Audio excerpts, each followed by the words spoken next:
Today's interview is with Hendra Tambuna.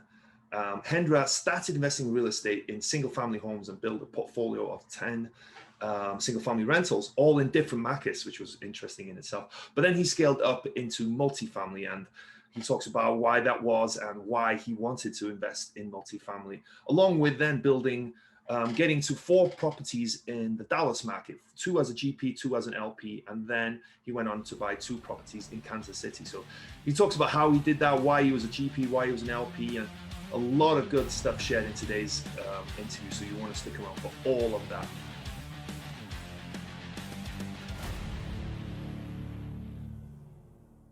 So my wife and I are from Indonesia.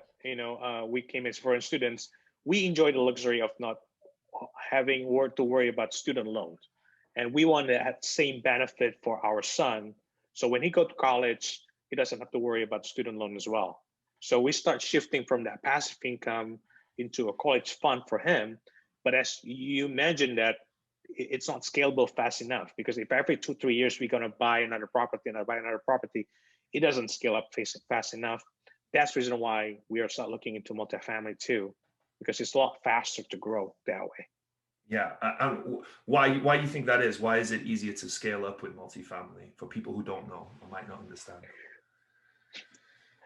Well, number one, it's about a team sport, right? You can, it's a number game in a way, right? Owning and scaling up from one single family. Now you can maybe taking down 20, 40 units by partner up with people, and obviously a higher, more cash flow because per door, and then you can make it also more efficient and more effective in operating it, right? Because now you got, instead of like 10 different properties in sporadic, even in the same town, it's still going to be taking a lot of time. But if you have like 40 units in one place, then in terms of like maintenance perspective, you can expect it. I'm going to have the same issue most of the time. You kind of guesstimate that property management wise, maintenance, and also the operating at the asset. It's going to be a lot easier. And then another thing that we talk about, the forced appreciation, right? Because now you can make it more efficient and effective. You increase your valuation that way. I know that, in some multifamily that you can do what we call rinse and repeat, right? You refinance, you cash out, and you're doing a refi and roll it up another property again. That's how you can scale up faster. Try to do it in single family. Well, I mean, in some market, it's doable. I've seen that property that's increased 20, 30% like California, but there's no cash flow though. In multifamily, obviously, you enjoy the benefit of cash flow, and then you enjoy the benefit of forced appreciation, that where you can do and then acquire more property that way. Yeah, and essentially in single family, it's called the BRRRR, right? But in multifamily, if you have a 20 unit or a 40 unit, whatever that may be, and you're able to do a larger scale BRRRR, or for one, you've still got a 40 unit property, right? But then you take that proceeds that you put into that, and to buy a 40 unit property, you're talking sizable money. But then you can buy another 40 unit, right? So you're essentially doing the same thing. If you do that with a BRRRR, yes, it's great, and you have no money and you're cash flowing, blah blah blah. But you're only doing one property at a time, right?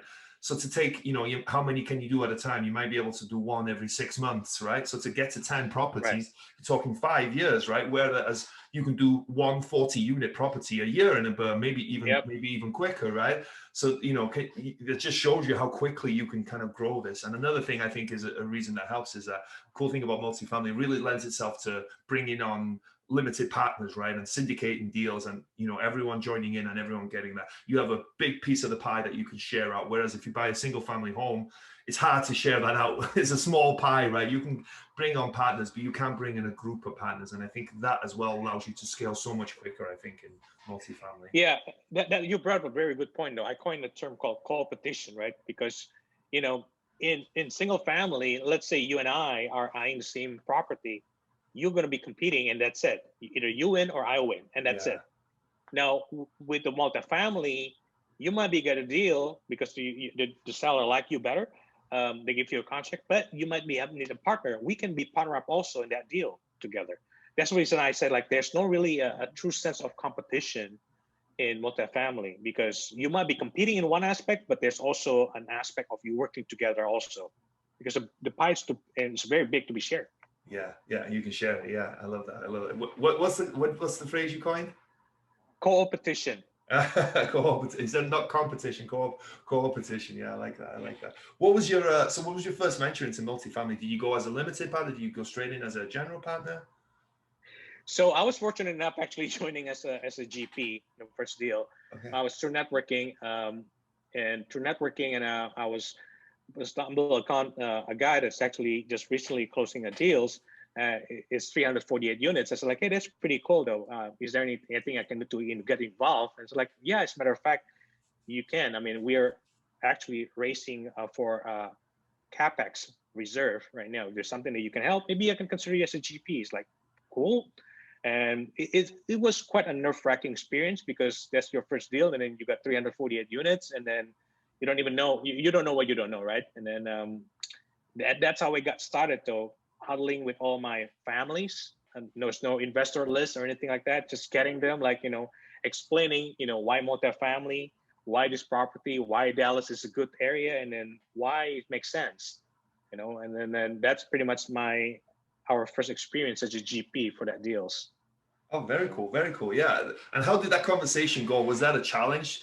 Was it more about educating them about real estate, or was it more about getting them a comfort level with you and the team? What was the challenges with that initial raise? I think the challenge is more like, it's somewhat educational. I know it's about education, but one thing that a silver lining that I learned, that people, when you, especially, it's very true when you're working with the investor, right? They might be liking the deal, but they're doing it because they like you even more, because it's about trust, right? They're doing it just because not just they like the deal only, the number looks great, but they really trust you. So I was fortunate enough to get experience, because I was speaking with all my family members, my sister, my mom, my brother-in-law, and everybody is, and we're able to pull in the money and then raise the number that we're supposed to hit. So I think I learned that from the experience, like, build a good relationship, build a good rapport, because the trust is the one that closing the deal for you. Yeah, that's so true, right? Because it could be the best deal in the world, but if they don't feel comfortable with you and the team that's operating it, they're never going to invest a penny, because obviously people are, for the most part, right, they're careful with their money, right? They've worked hard for it, they've saved for it, right? They're not just going to throw it anywhere. And building that trust is absolutely is important. Was it did it cause any conflict with the family as well? Because obviously raising money from family can be interesting, right? And families are always like somewhat of a challenge, because you're close, but at the same time you're family, right? Was there any challenges, or was it just a case of that they trusted you that much, it wasn't a problem? There's going to be a time that your question, like, hey, this is your first rodeo, what's going on? Like, why 348 units? Like, or are you really serious about this? Is your partner legit, right? Obviously, we got a lot of preparation to explain why, right? And at the end of the day, thankfully, that because of the trust, like I said, they're not really just in it. I mean, there are obviously some doubt, right? This is your first rodeo. This is your first, you've never done it before. Are you sure that they're not, that this isn't a scam or thing like that? We're basically being upfront with them. Like, look, yes, this is our first time, but data is there to support us. Mm-hmm. The data is about the population growth in Dallas, the job growth in Dallas. Why Dallas, right? Why this property? Why the business plan is making sense? So it's part of the educational process, because people like to be informed and educated. And then I tell them, like, at the end of the day, I want you to make an informed decision based on this, not because of what I'm telling you, because this is what I believe. Yeah, you trust me, but I also want you to make the best decision, by the information that we give to you. Yeah, absolutely. Yeah, and that's such a great point, is because it's that education, right? It gives them a comfort level with it and understanding, and the more people understand, I think as well, that helps a lot with it, no doubt. What from there? What was your second and third and fourth deal? Because I think you said it's a portfolio of 10 properties, right? Or how many is in that? This is in Dallas, right? In Dallas, I think I got about 4. Okay. Got 4. After that, I become an LP in Dallas, and the same operator. And then the third one, that's I become a GP, also helping with the investor relation, building up like a pitch deck. Essentially, that we grow together with that partners, right? Originally, we just come as helping with the raising capital, but we want to grow into investor relation, going with them together. So I got like 4 deals that are working together, 2 as a GP, 2 as an LP. At the end of the day, you got to balance it out because you cannot be GP all the time. You cannot be LP all the time if you want to grow too. Yeah, that was interesting. I was going to ask you about that because obviously in the first deal you got it to be a GP, which seems like what your main focus is around. What you wanted to be was a GP rather than an LP. Why then invest as an LP from there? And for people who don't know, it's general partner is the one that's active and involved in the deal, and the LP is a limited partner who is just essentially getting passive income. What made you go from the active to just then being passive? Well, the second deal that was being presented to us, obviously it's a smaller raise and there's no reason for us to coming in, but the return and the property, it was so great that it's very hard for us to turn down. It was actually giving us about 12% cash on cash annually right now. When we visited the property December 2019, we actually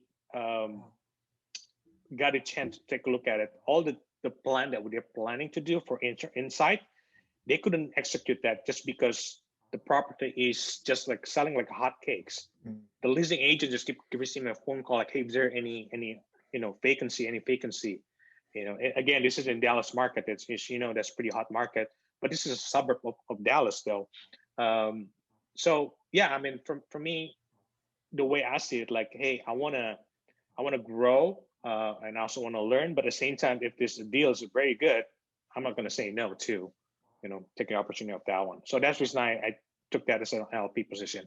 Yeah, and I'm sure as well that helps strengthen that relationship as well with that GP, right? It's like, and you're getting a return. It's not like you're throwing money away, right? It's not like you're investing in money, but you're still involved, even though you're a limited partner. You're still essentially owning a piece of that real estate, and it's still very beneficial. Absolutely. Even though you want to be a GP, it's still good to be involved, and it's something else to put on your resume as well, right? You can use that as part of your credibility as well. So absolutely. So the next deal that you were a GP on there, was that on the investor relations side of things?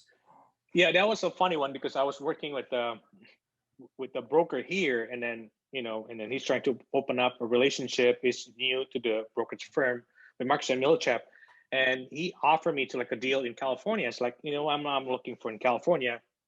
I'm looking for a deal in Dallas though. And he gave me a deal in Dallas, and then when I was underwriting it, looks pretty good.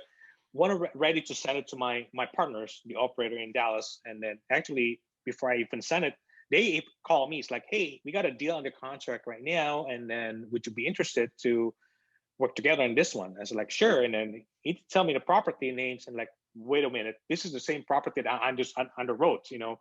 You said you're being awarded? Yep, we just getting awarded today. Like, but the guy, the broker, just sent it to me this morning. Like, I sent it. This is the address. It just match, right? But but eventually, so we could sort of like knowing the number already, how the underwriting and approach and things like that. So we agree, like, hey, why don't you work on the on the offering deck, the pitch deck, and start working up from there on. So that's the reason why we got evolved. Not only just investor relation, but we're also working on the pitch deck, hosting the webinar. That's how we grow also as the second GP experience from there. Very cool, very cool. Well, that's an interesting point in itself. Like putting together a pitch deck. Well, for one, what is a pitch deck for people who don't know? So typically in the syndication model, there's always going to be some offering memorandum, right? A lot of people think offering memorandum is only when you receive a package from a broker, but in the offering for all the potential investor, they need to know what is the property is all about, why this property is lucrative or making sense, what is the business plan, and what is the pro forma projection going to look like. So obviously you need to do a lot of research, right? Understanding what is your current rent for this property, and then what is the competitor rent going to look like, and what is the plan for you to bring it up to the market rent, and what is the business plan that you're trying to hit your pro forma number pretty much. Yeah. And with that, that's again another. The more you talk, the more interesting points and questions I have, I guess. But with that rent, do you do a market survey in terms of secret shop the competitors and to get those kind of rents, and obviously use some tools like Rentometer and Zillow and all that stuff, I'm sure. But is that kind of how you get to that? Yes, Rentometer is obviously one, and then I think nothing beats mystery shopping, right?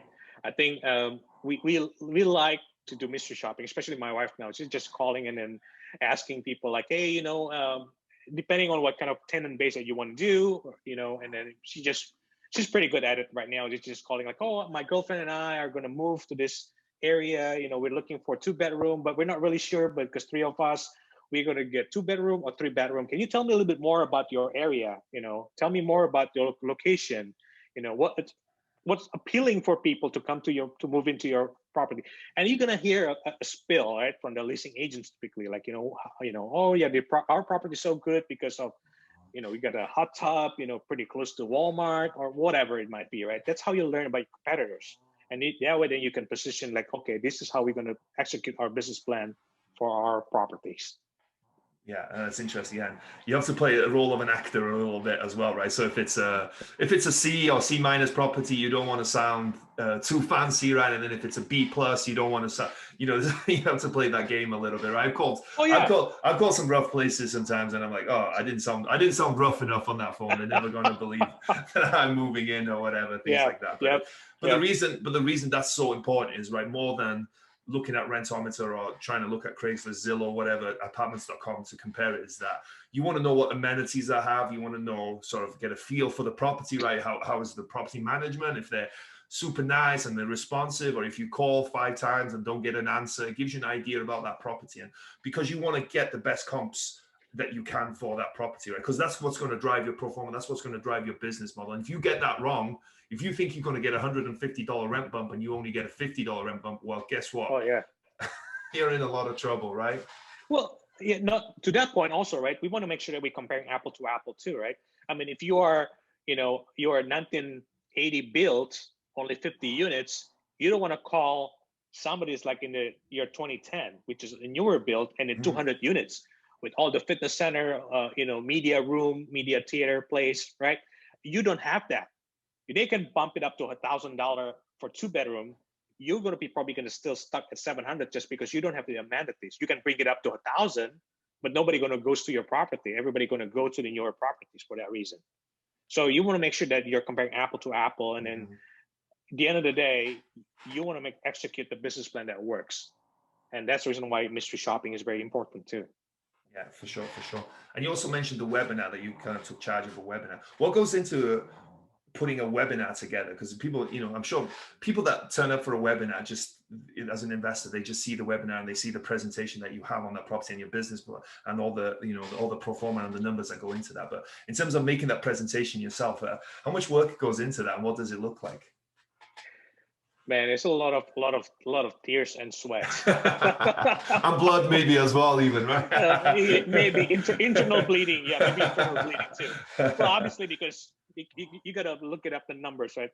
As you know, underwriting a property can take many different versions, because you want to make sure that number makes sense. There's always going to be a constant teamwork where you're checking a property like, hey, this is a good comp, but turn out it wasn't up. You call them.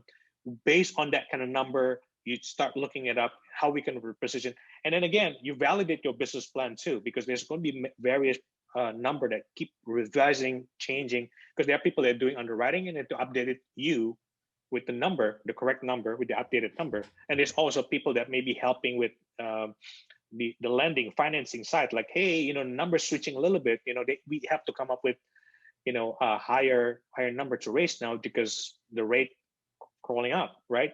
For whatever reason, or maybe the contractor coming in, you know what, we need to do a little bit of more, I don't know, zoning a little bit, just because the plan that you want to do. The number is just constantly changing. And a lot of people think like, oh, everything will be done once. you put it the number and present it. No, unfortunately, it doesn't work like that. It takes a lot of many revision. I mean, I think I forgot how many times that we have to revise the number, keep changing over time in just preparing for 30, 45 minutes webinar presentation. Yeah. So next time any of you investors go to a webinar, I appreciate the work that went into it. That's for sure. There you go. Yeah. And what's and so since then you said believe that you've pivoted a little bit and now invest in Kansas City, right? You've owned a couple of properties there. Yeah, in Kansas. Yeah, that's correct. What made you change? Kansas. What made you change markets? Well, it's not changing a market. I'm still working with an operator, but my business model, given I live in California. By the way, my target market has always been anywhere but California and New York. So, okay.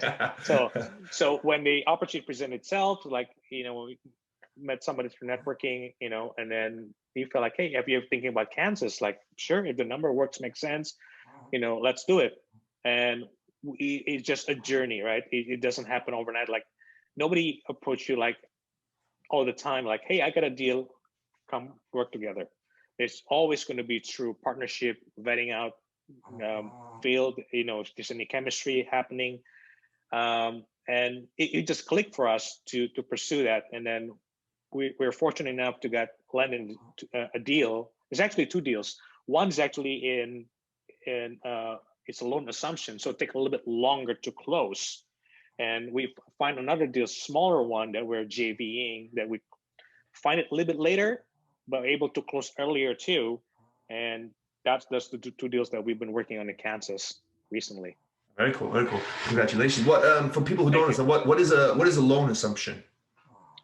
So loan assumption is you getting a property where you are taking over the seller loan.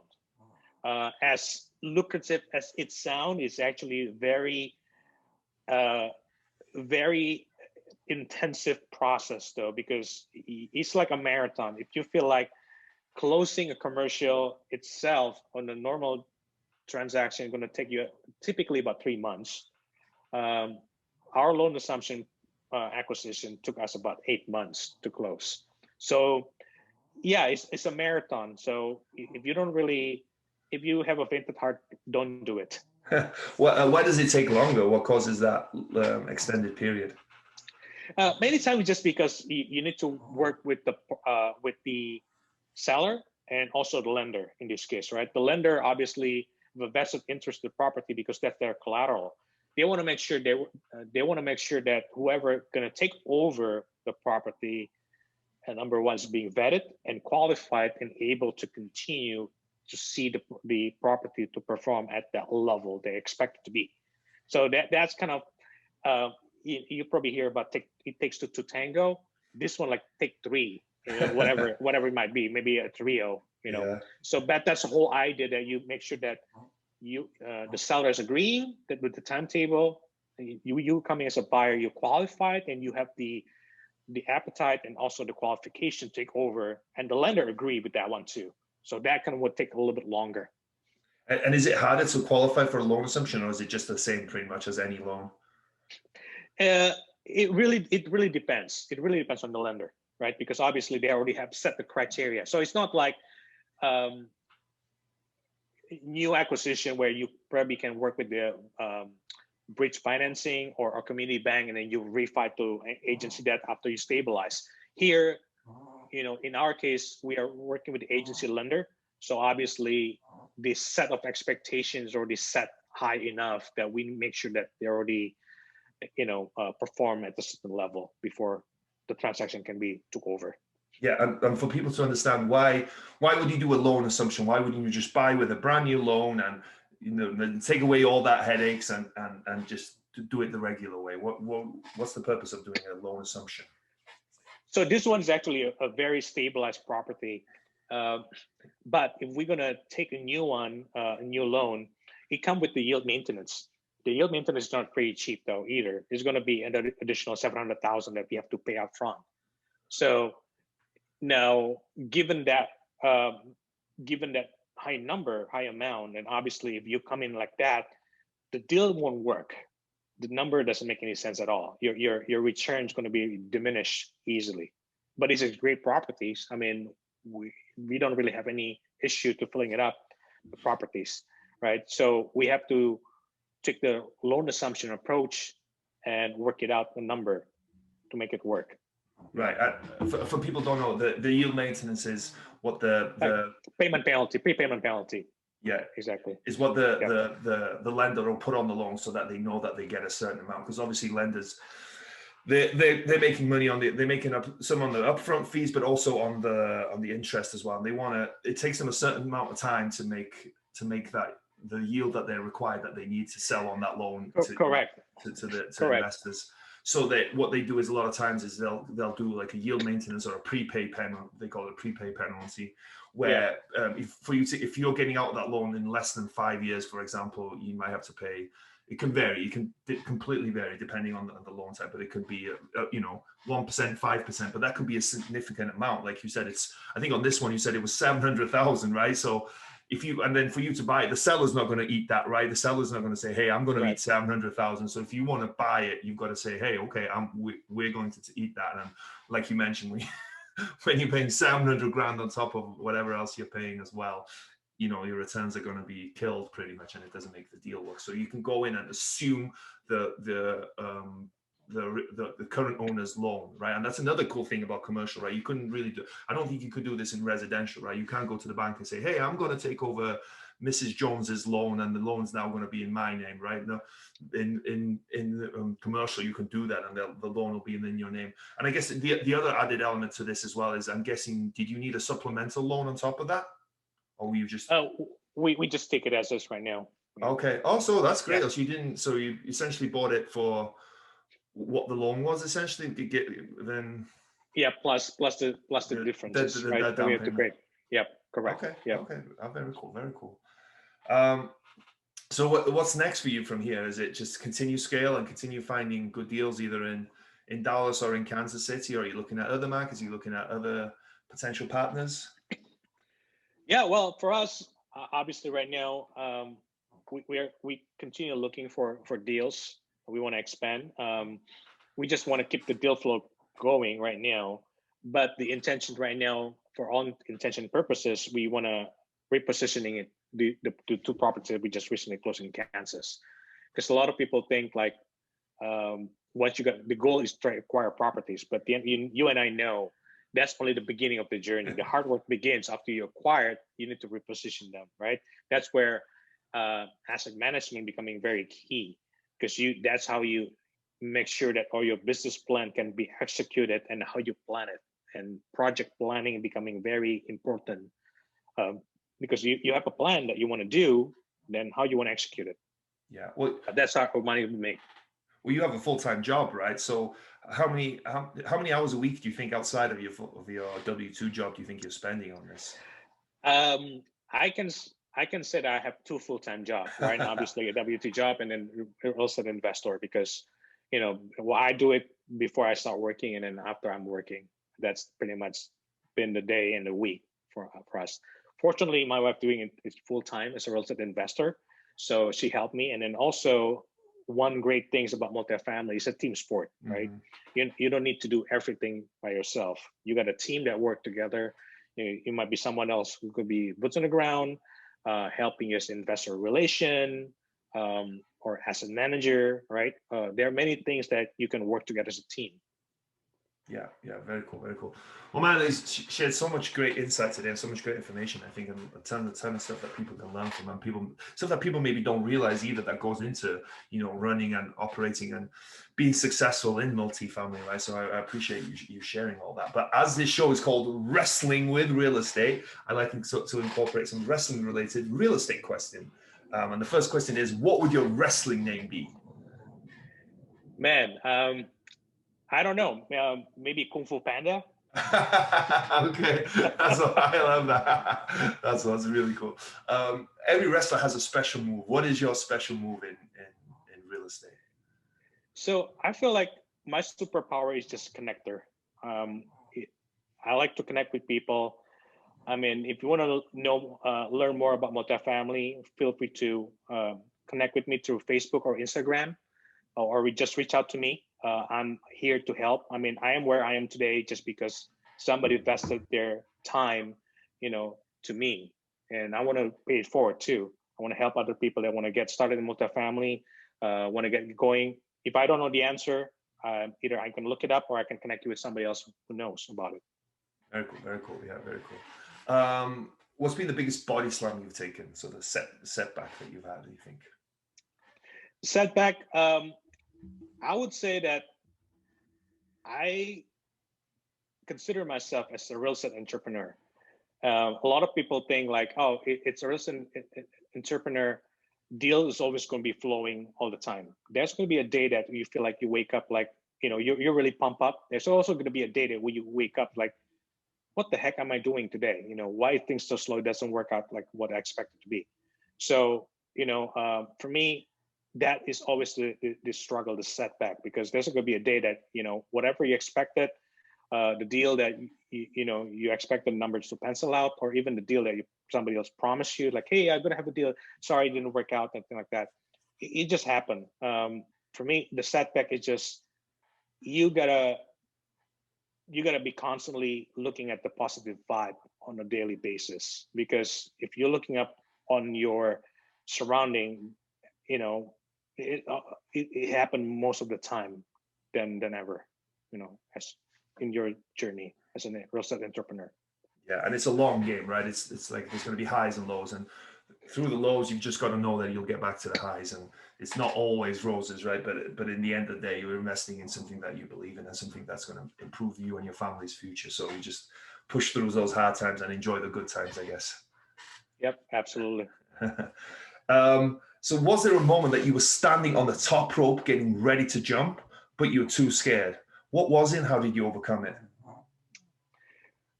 I would say the power of the why, right? One of the reasons that, for this multifamily journey, obviously, is for my son. I understand, we as a nation, we face with the student loan crisis. I understand that the burden that he has to go through if I don't do it right. And number two, also about, if I reflect back, I travel a lot, as a consultant before. So for me, I want to have the flexibility, to travel. I'm fine with traveling, but I want to dictate my own time, right? So those are becoming my biggest why for me. That when I know that I'm stuck, I don't know what to do. That kind of propel me, like, think outside the box. How can I make it to work? Not necessarily for the deal specifically, but think about the journey, right? If this market doesn't work, what can I do about it? If I want to come in there, how can we make it to work? Maybe with your partnership, maybe I can contribute with one way or the other. Because if you are really motivated and your why is strong, then you're gonna go extra creative, be creative enough, and obviously being ethical too at the same time, right? And make it work and to make it happen. Yeah, that's awesome. Yeah, I love that. Well, Hendra, thank you so much, man, for being here today. This has been an awesome interview. There's so much great information shared, and I really appreciate that. But before we go, you mentioned it there a little bit there, but where and how can people get in touch with you, and how can they find out more about what you've got going on? Yeah, so you can connect with me at Facebook, Hendra Tambuna, Hendra, Tambunan, Tambunan. I think I'm the only Hendra Tambuna in the Facebook, and then or Instagram at Hendra T, Hendrat, or you can visit my website, Ideabox Capital, IDEABOXCAPITAL.com. Very cool, very cool. Well, thanks so much, man, and have an awesome rest of your day out there in California. Thank you, Barry. Thank you for having me.